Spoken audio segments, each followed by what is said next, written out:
I gotta tell you, this is one of my favorite machines. As you probably know, in 1877, Thomas Alva Edison invented the tinfoil phonograph. Now, even though it didn't play very well, and as you turned it, the speed affected what you were hearing quite a bit, and the sound quality wasn't great, and you couldn't play it back more than a couple of times. I mean, all these drawbacks for this early machine, but it did prove you could record sound and reproduce it. So after he invented that, Edison moved on to other projects such as the light bulb, which held his interest for quite a while. But someone else took a look at that machine and said, I think there's room for improvement. And that was Alexander Graham Bell. Having won the Volta Prize from France for his invention of the telephone, he took the money and opened up a lab called the Volta Lab. And he had his brother Chichester Bell and physicist Charles Sumner Tainter work on the tinfoil machine. And after quite a bit of work, they came up with a slightly different system. Instead of indenting the tinfoil with a smooth needle, they used a sharp sapphire and a wax or material coated, something like a wax coated cardboard cylinder, and they incised the sound grooves into the cylinder, which was different than Edison's method. So they worked on this, and when they finally got it working, they started marketing it with treadle machines. And as that progressed, they were better sounding than the Edison ones and more long lasting. But they wanted to move up to the next step, which they felt was adding a spring or an electric motor to run their machine. And this is one of those.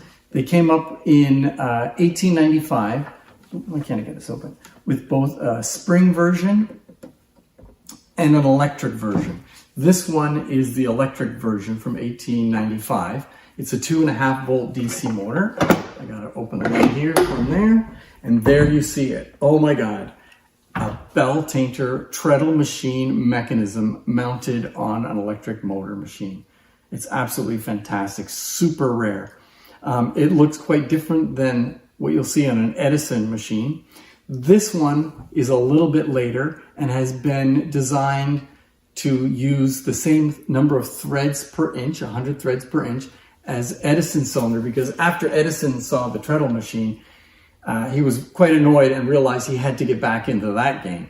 So he came up with the standard size wax cylinder that you may be more familiar with.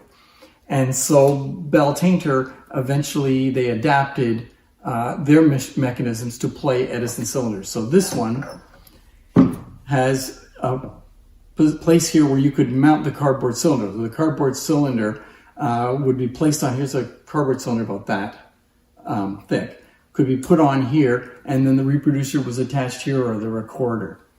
They also provided an adapter that was the size to take or accommodate the Edison wax cylinder. So these were played frequently with using Edison wax cylinders, which ended up being a little bit better technology. As you can see, it has a large flywheel here, or pulley. This pulley was the same as the one on the treadle machine, and it worked well with the electric motor. For the spring motor version of this, they reduced the size of the pulley, which made it work better, but you lost this beautiful ID tag, which is here. And I'll show you when I get a close-up. So inside, I think we have everything we need.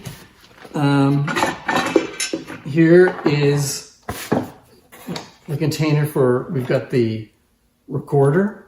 And unlike the later graphophones, which have them placed this way when using it, they were upside down. And the writing on them is that way so you can read it properly. But there we have a recorder and we have a reproducer. And then the horn would go on here just like any other Edison horn or funnel horn of some sort. And I think that's all we have in here. You can see the electric motor. So I'll bring the camera up for a close-up and you'll be able to see all the working parts. Let's take a look at the mechanism. You can see this is just beautifully crafted. And there's the pulley with all the patent information on it. Just beautiful. And you can see the gutta percha reproducer as opposed to the aluminum ones that would follow later. we got your on and off switches. You got your plunger mechanism, which you pull that out and it allows you to remove the mandrel. You can see the gears. You can see there we have a shaver, and we have the horn attaches, and you can move that into that position so that you can slide it along.